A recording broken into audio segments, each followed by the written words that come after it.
On va commencer donc cette deuxième table ronde qui, comme Agnès l'a défloré tout à l'heure, donc porte sur le consensus ou enfin convergence ou divergence entre les économistes. Et donc pour introduire cette table ronde, je vais vous présenter les travaux d'un cas pratique, puisqu'on a donc lancé une enquête pour tester justement l'état de l'art du consensus entre les économistes. On s'est inspiré en ça de l'enquête qui a été conduite par l'Université de Chicago, qui teste un panel d'experts. En fait, il y a deux panels d'experts, un panel américain et un panel européen. Le panel européen comprend une cinquantaine de personnes, tous universitaires, d'universités ou d'écoles prestigieuses. Donc on s'est très inspiré de cette enquête pour voir un peu le format des questions. Donc c'est des affirmations au propos duquel on demande aux personnes interrogées de se dire si elles sont tout à fait d'accord, incertaines, ou pas tout à fait d'accord, ou pas du tout d'accord, ou éventuellement ne se prononcent pas. Donc on a pris exactement cette même échelle. On a aussi accompagné à cette question, aux réponses formulées par les personnes, qu'elles précisent leur degré de confiance dans les réponses qu'elles apportaient. Vous allez voir que ça peut être intéressant d'avoir cette information supplémentaire. Donc, pour conduire cette enquête, on n'a pas été très original. On a décidé de l'administrer auprès des membres et anciens membres du CAE. Donc, ce qui fait 118 personnes, enfin les 118 personnes vivantes, bien sûr. Bon, voilà. On s'est limité à 15 questions pour pas trop solliciter de votre temps. Donc ça, j'ai passé, pardon. On était assez contents parce qu'on a eu un taux de réponse de près de 60%, après quelques relances amicales auprès de certains, c'est vrai, mais bon, en tout cas, c'était quand même un résultat assez satisfaisant de notre point de vue. Donc vous voyez la représentation des répondants, donc il y a une majorité d'anciens membres, ce qui n'est pas étonnant puisque la profondeur historique du CAE depuis 1997 et le nombre plus important de membres avant 2012 l'explique largement. Il faut dire que les membres les plus récents, on a un taux de réponse encore plus important parmi les membres plus récents, ce qui était aussi un motif de satisfaction pour nous. Un élément important aussi qu'on a noté, c'est que près de 60% des personnes qui ont bien voulu répondre ont préféré que leur réponse soit anonyme. Donc c'est intéressant de le noter. Et toujours pareil, en faisant le parallèle avec l'enquête de l'Université de Chicago, il faut savoir que les résultats sont tout à fait publics. Donc les personnes, c'est des réponses nominatives. Les personnes leurs réponses sont divulguées, accompagnées des commentaires portés par ces personnes. Mais on y reviendra. Donc d'abord, l'image globale de résultats de ce petit exercice. Donc là, je ne rentre pas dans le détail, mais je vais y venir dans un instant. Ce graphique veut illustrer un peu la diversité des réponses qu'on peut obtenir. On a mesuré en fait l'écart type des réponses, et donc plus l'écart type est bas, plus ça veut dire que vous êtes assez d'accord entre vous pour répondre d'une certaine façon, et plus il est élevé, plus au contraire les avis sont très partagés. Et donc suivant les questions qu'on vous a posées, on voit que ça va du simple au double. Donc bon, du coup c'est intéressant parce que on aura matière à discuter. Première chose, et deuxième chose, ce que vous voyez sur les petits points noirs. Donc là, c'est sur ce fameux degré de confiance dont je vous ai parlé tout à l'heure. On a remarqué que les réponses étaient encore plus tranchées quand on se restreignait à l'échantillon des personnes qui se déclaraient globalement confiantes dans leurs réponses, c'est-à-dire avec un degré fort ou de confiance dans les réponses qu'ils apportaient. Ce qui n'est pas étonnant finalement, quand on est très sûr de sa réponse, on se permet d'avoir un avis tranché. Alors, j'en viens à aller plus dans le détail des réponses. Il y a quelques questions qui vous ont été posées, enfin à ceux qui m'ont répondu, qui en fait sont très inspirées, enfin sont assez proches, voire tout à fait proches, des questions qui sont dans ce panel d'experts de l'Université de Chicago. Donc la première question, c'est est-ce que la plus grande liberté de circulation des biens et services au sein du marché unique a amélioré en moyenne la situation des Européens depuis les années 80 ? Donc ce qui est intéressant, c'est qu'on voit à la fois côté panel CAE, si je puis dire, et côté panel de Chicago, que vous êtes globalement exactement du même avis, et donc largement d'accord avec cette affirmation, avec une confiance très élevée. Voilà. Donc là, bon, c'est assez remarquable. Ce qui est intéressant, c'est quand on vient à poser une autre question sur une thématique assez proche, mais cette fois on l'affine un peu. Donc là, il s'agit de questionner l'impact du marché unique sur la situation des personnes peu qualifiées en Europe de l'Ouest. Et donc, est-ce que ça a contribué à améliorer la situation ou à la dégrader ? Alors, on l'a posé un peu de manière différente côté CAE par rapport à l'enquête de Chicago, mais en gros, donc la question, c'est de voir comment vous vous prononcez vis-à-vis de cette question. Donc, l'enquête CAE testait l'impact négatif. Et donc là, vous êtes un peu partagé sur cette question. Enfin, assez partagé même. C'est assez intéressant de voir que le panel donc des experts de Chicago reflète un peu la même absence de consensus sur cette question. Ce qui est intéressant, c'est de voir aussi les commentaires qui accompagnaient les réponses que vous avez pu faire. Donc il y a beaucoup de personnes qui ont un peu appelé à préciser le libellé de la question et à dire bon en fait est-ce qu'on teste l'impact du marché unique tout seul ou est-ce que c'est plus globalement l'effet de la mondialisation ou encore les effets technologiques. Et puis aussi la question importante de savoir la présence ou pas de politique d'accompagnement qui peut changer radicalement la donne. Donc les commentaires évidemment enrichissent votre retour aux simples questions, au simple fait de savoir si vous êtes d'accord ou pas avec l'affirmation. Une autre question qui était assez proche, qu'on vous a posée dans l'enquête du CAE, assez proche avec celle qui a été posée dans le panel de Chicago, concerne l'impact du Brexit. Donc là, bon, ce qu'on voit, c'est que, en tout cas, du côté du CAE, il n'y a pas du tout de consensus. Donc, côté CAE, on posait surtout la question est-ce que le Brexit, on précisait, en cas d'absence d'accord préférentiel, avait un impact, je ne sais plus comment le poser maintenant, négatif sur la France. Donc, il y a une petite majorité pour dire que non, il n'y a pas de majorité, en fait. Voilà, donc du coup, avis très partagé. Et côté panel de Chicago, c'est un petit peu difficile aussi de faire émerger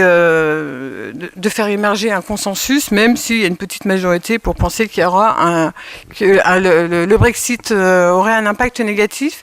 Là, dans le panel de Chicago, on ne précisait pas quel type de Brexit, et donc il y a beaucoup plus d'incertitudes finalement dans les réponses. Donc le fait d'avoir un peu précisé côté CAE peut-être permettait aux personnes d'être un peu plus confortable pour répondre à cette question. Voilà, je ne vais pas plus loin parce que le temps va manquer. Maintenant, j'en viens aux quelques questions où on a noté un consensus qui nous semblait assez remarquable. Bon, Agnès en a déjà parlé tout à l'heure, donc je ne vais pas aller très loin sur le sujet, mais deux questions, on va dire peut-être c'est des cas d'école pour lesquels on peut s'appuyer sur des travaux empiriques qui maintenant sont assez importants, travaux d'évaluation. La première question, c'est celle sur de l'impact, porte sur l'impact des aides au logement, l'impact inflationniste des aides au logement, surtout quand on précise que l'offre de logement est contrainte.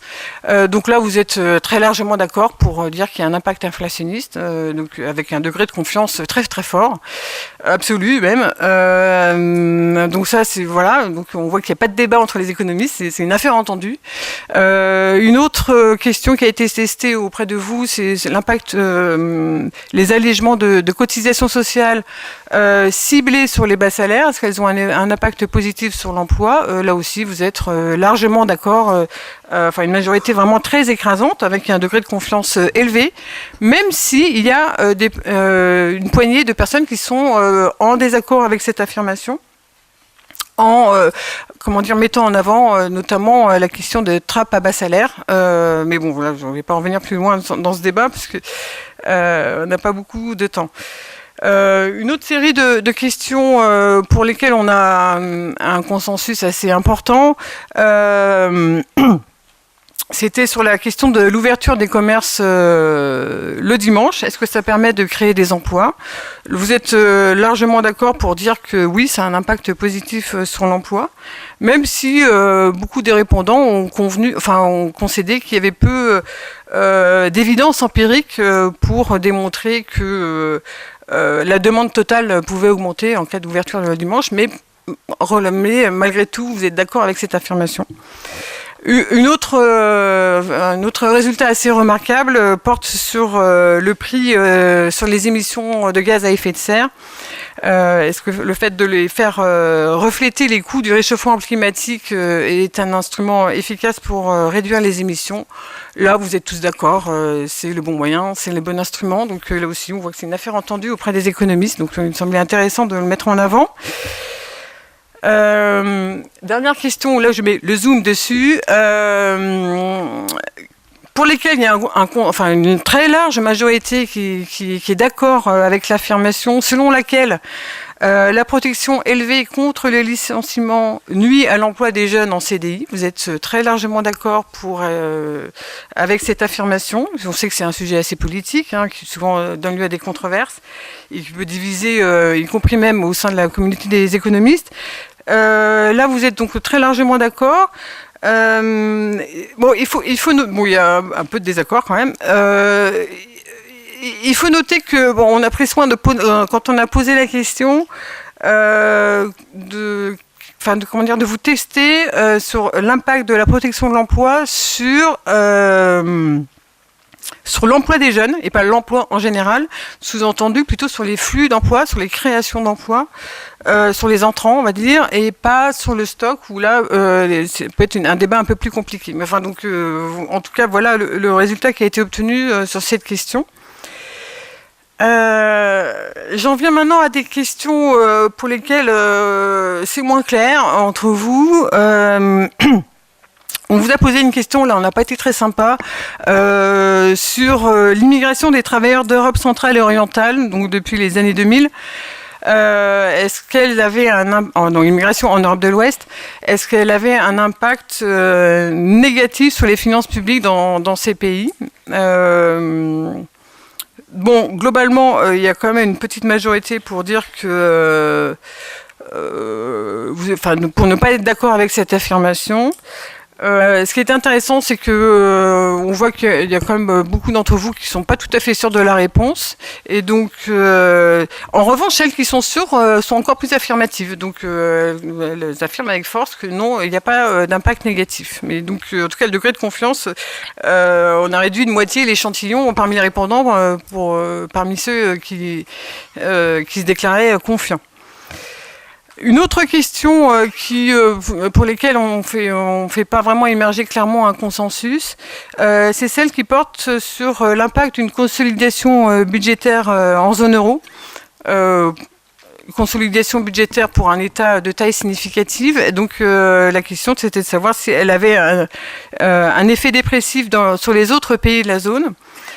Donc là, il y a quand même la dispersion dans les réponses. Il y a plutôt une majorité d'accord avec l'affirmation, mais il y a quand même 20% de personnes qui se déclarent incertaines et 15% qui sont pas du tout d'accord, ou pas d'accord. Et ce qui était intéressant, c'est les commentaires, encore une fois, qui accompagnaient la réponse, où plusieurs d'entre vous soulignaient qu'il fallait bien distinguer les effets de court terme et de long terme, et aussi de prendre en compte la politique monétaire. Donc ça nuance aussi, évidemment, les réponses que vous apportez. Alors maintenant, j'en viens aux questions qui vraiment montrent qu'il n'y a pas du tout de consensus. Du coup, on était content de notre enquête pour avoir du coup à la fois des cas d'école et dans les deux sens, hein, enfin à la fois sur les consensus et les dissensus, comme on dit. Je sais pas si c'est un terme très français. On est revenu sur le sujet des allégements de cotisations sociales. Pour en fait tester un peu le débat sur le ciblage, hein, débat qui n'est pas nouveau du tout. Et donc ce qu'on a voulu tester auprès de vous, c'était de voir quand on ciblait les allégements de cotisations sociales sur les salaires dits intermédiaires, donc sous-entendu au-dessus des bas salaires. Est-ce que c'était une façon efficace de gagner en compétitivité ? Et donc là, les avis sont partagés. Ceux qui ne sont pas d'accord soulignent que les allégements au-delà des bas salaires se répercutent sur les hausses de salaire et donc finalement ne sont pas efficaces pour gagner en compétitivité. D'autres qui ont le même raisonnement mais soulignent encore une fois qu'il faut distinguer le court terme. Donc là oui, il y a un effet positif à court terme mais non pas à long terme parce que ça finit par se répercuter sur les salaires.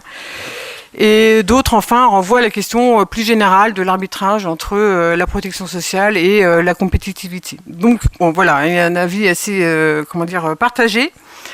On vous a aussi testé, et là aussi sans remporter de consensus, sur le rôle de l'autorité de la concurrence. Donc la question c'était, est-ce qu'elle serait légitime à se prononcer, enfin plutôt, elle ne serait pas légitime à se prononcer sur le niveau raisonnable des commissions prélevées par Uber. Donc là, pas de consensus clair émerge. Il y a une petite majorité à penser que l'autorité de la concurrence serait légitime à le faire du fait de son mandat, de s'inquiéter des problèmes d'abus de position dominante. Mais voilà, seule une poignée d'entre vous, une petite majorité émerge pour ça, mais donc sinon vous êtes assez divisés. Autre résultat intéressant d'absence de consensus entre vous, enfin donc les membres qui ont été testés, portait sur les clauses particulières des marchés publics. Le fait de mettre des clauses environnementales, enfin particulières, donc pour servir des objectifs environnementaux ou sociaux, est-ce que c'est un moyen efficace ?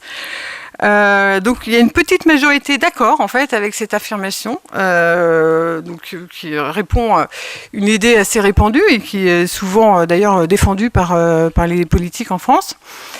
Et donc voilà, une petite majorité d'accord avec cette affirmation, avec un niveau de confiance assez élevé.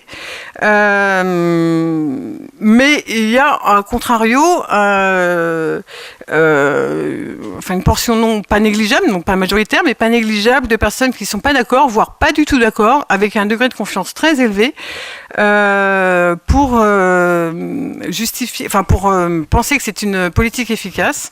Et ils mettent en avant le fait que pour corriger une défaillance de marché, il faut passer par une politique uniforme et globale pour être efficace et que de segmenter la politique via l'objectif environnemental et social via uniquement les clauses particulières de marché public leur semble largement inefficace. Donc ça a été débattu d'ailleurs au sein du CAE. Oui, il faut que je raccourcisse, j'ai presque fini. Une autre question, l'avant-dernière, concernait là on s'attendait à ce qu'il n'y ait pas de consensus, alors on n'a pas été déçus, sur la question du ratio de dette publique sur PIB élevé. Est-ce que ça a un effet négatif sur la croissance ? On a même précisé, même lorsque ce ratio est stable. Donc là, vous n'êtes pas vraiment d'accord entre vous. Donc c'est vrai que les travaux sur la question sont assez fragiles et donc c'est difficile de faire émerger un consensus, notamment pour définir un seuil au-delà duquel on sait clairement qu'il y a un impact sur la croissance. On sait qu'il y a, à partir d'un certain niveau, il y a le risque de crise augmente, mais quel niveau précisément, personne, enfin en tout cas les travaux sont assez divisés sur la question. Bon, dernière question. Où là, il n'y avait pas du tout d'accord entre vous. Et là, on était très surpris, au contraire, parce qu'on s'attendait à avoir une question où c'était fastoche, comme diraient les jeunes. Mais non. Donc là, on posait la question, est-ce que la fiscalité allégée sur les fonds euros de l'assurance vie est un handicap pour l'investissement productif? Alors, bon, d'abord, très peu de personnes étaient confiantes dans leur réponse. Donc la moitié d'entre vous n'avaient pas une confiance élevée dans la réponse. Donc, et puis donc ceux qui étaient d'accord avec l'affirmation, avec un niveau de confiance élevé, soutenaient bien l'idée que la fiscalité hétérogène sur les produits d'épargne et avantageuse en l'espèce sur les produits d'assurance vie avait des effets distortifs, et surtout quand on tient compte des produits d'assurance vie en fonds euros très liquides et qui donc ne pouvaient pas servir des placements de long terme. Et d'autres se sont prononcés en désaccord avec cette affirmation, mais là ils n'ont pas donné de commentaire pour étayer leur réponse. Bon, j'en viens à la conclusion parce que c'était déjà beaucoup trop long. C'était compliqué de ramasser les résultats de cette enquête en quelques minutes. La conclusion qu'on retire de cet exercice, c'est que on l'a pu l'illustrer. Donc, vous pouvez être largement d'accord sur certains sujets, comme il n'y a pas de pensée unique qui émerge sur d'autres. Que bien sûr, le consensus dépend de la question posée. Ce qui était intéressant, c'est de voir aussi la proximité des résultats de l'enquête du CAE avec l'enquête de l'Université de Chicago. Qu'on voyait bien que là où il y avait des forts consensus, quand même, c'était pas un hasard, c'était aussi nourri par des travaux d'évaluation, des évidences empiriques qui pouvaient conforter vos réponses. Que sur les sujets macroéconomiques, c'était plus difficile en général. Et que moi, ce que je retire aussi de cet exercice, c'est que les commentaires qui accompagnent vos réponses, je pense, sont un éclairage très intéressant quand on veut conduire ce genre de panel. Bien sûr, il faut accepter à ce moment-là de rendre publiques vos réponses, mais on voit bien que du coup, ça permet de mieux comprendre le raisonnement des économistes, surtout quand ils veulent préciser justement qu'il y a un effet long terme, moyen terme, court terme. Et donc voilà, ça permet de mieux saisir les avis que vous pouvez porter sur les questions qui vous sont posées.